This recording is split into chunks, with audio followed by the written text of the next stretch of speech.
Palit na mo.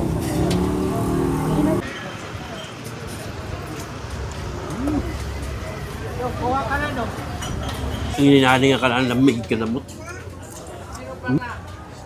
Sulit yung... Bukan na. So, 100 pesos. Mimi na. Alright. Okay, ma'am. Magdaot gini mong diet diri, mapadagan gini mong rice. Kay good yun.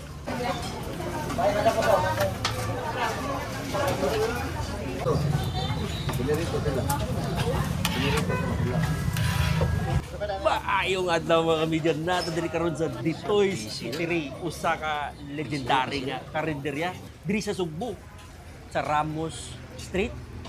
Luyo sa Barangay Hall or tapad ba boss? Tapad di boss no? Barangay Hall? Alikod sa Barangay Hall.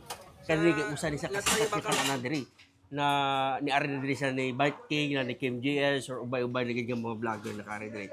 But anyway, karong adlaw ako yugi ko ninyo nga mukaon silang lamian nga mapagkaon. Especially kaning gi-order na ako nga ilang bestseller nga balbakwa. So kaning balbakwa gikuha na ko is ang tiil ug kani ang panit ug kani ang ilang lansya ug nikuha pud ko sa kanding nila kay naibog jud ko. So ali mga na ta. Eh sa dako ani tiil. So kani nga tiil is 120 pesos ni siya. Init pa. Mm.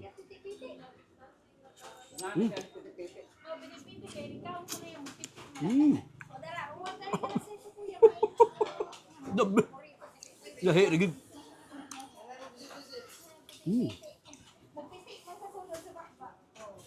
Dabi. Para sa buwan.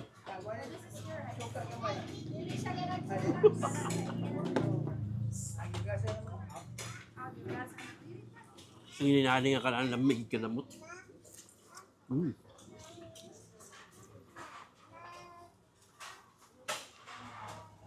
Pabiyo. Tambal sa blood. Init.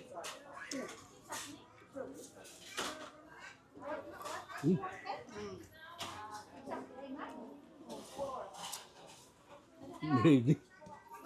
Bida yun.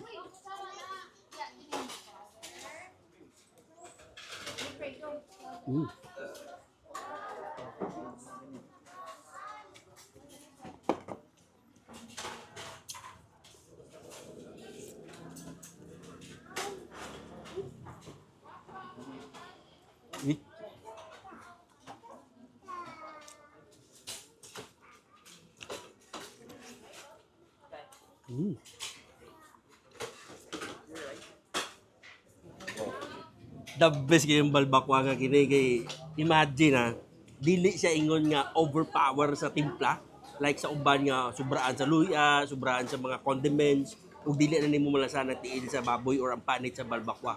But kini sakto-sakto lang. Humok siya unya matolerate lang nimo ang tambok niya ug ma-enjoy gid nimo. The best yun. Must try ni sa address sa Ditoy's Eatery makita ra sa Google Map.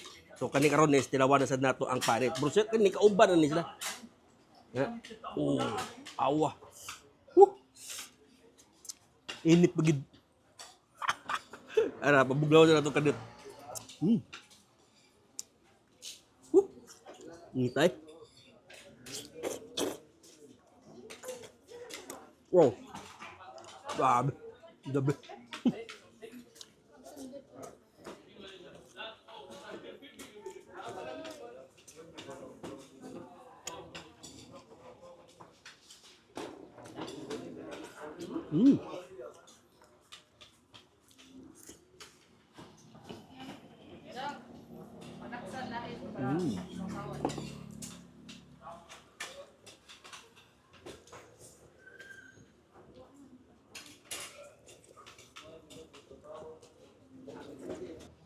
Kanina po tilawan na to ilang lansyaw.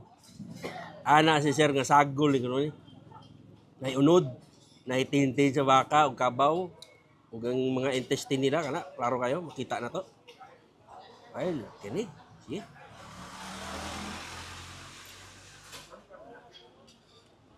Oh. My good. Lami gid kayo. Kung nangita ang sabaw-sabaw nga lami og brato, mao ni siya. Sir Banis, 70. 70 pesos. Ulit tayo. Kung hangover ka, or gilantan ka, or kasip-unol ka, or nagpaluya-luya ka diya sa inyong balay, pakita ang lansaw, or ang dito is itiri. Kami, highly recommended yun. Wala, bakak.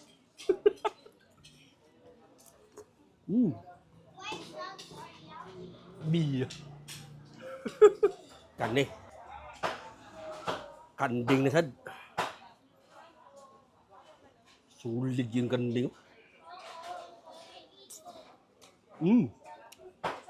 Wow.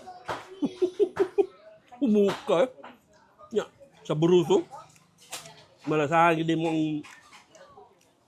ang timpla sa kanding. Sakto-sakto rasad. Ya, humok gabi ka juicy. Awa. Magdaot gid mong diet dire, mapadaghan gid mong rice. Kay good yun. So, nasa potato, na pineapple, na red bell pepper. As in, di jud kamayan. Sabi.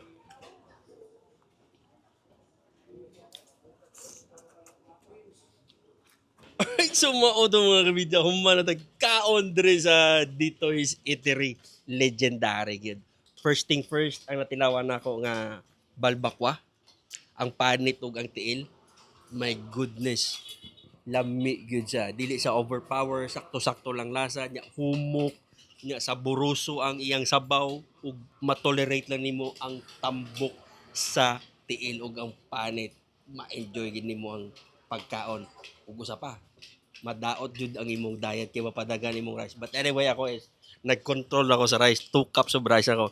And then second is ang ilang lansiaw. Solid sad kayo kay daggay kay sagol nga unod, intestine sa baka, baboy or kabayo ug ang ilang tennis ug ang ilang ay mas then ang ilang ang sabaw sa lansiaw. Mapadagan gyapon ang imong rice ug ang or mais ba niya ug ang kaldereta barato ug lami. Mga kamidya, unsa pa man yung gipaabot ari na mo diri sa Ditoy's Eatery kay ubay-ubay gid yung mga pagkaon. Naay seafood, naay sinugba, naay bami, naay talong, napay mga kinilaw, napay sinugba nga baboy, sinugba nga nukos, tungol. Well, wala nato nabot, dili na abot kay mga 11 AM pero sayo ko diri ni ari mga wala pa 9 diri nako pero yana si Donsky nga adunay tungol, chicharong bulaklak, wala na ano. Ngayon, larang, daghan pagod. But anyway, mga midya kaning Ditoy's Eatery is tama na sila lunch or ang tunay mga alaw na alas 2 so gamay na pagkaon. So, mag-ari mo dinner, murag wala na mo siguro makita diri nga food. So, buntag gid mo ari diri alas 8 or alas 9. Kung ikaw gapaleluya diya, gilantan ka si mamalay, ari diri pagigop og balbakwa or lansiaw. Lagpot gid imong sipon ba? Anyway, mga media, daghan kay salamat. Gitan-an nyo kini nga video diri sa Stallion Media and see you on my next vlog. Bye-bye.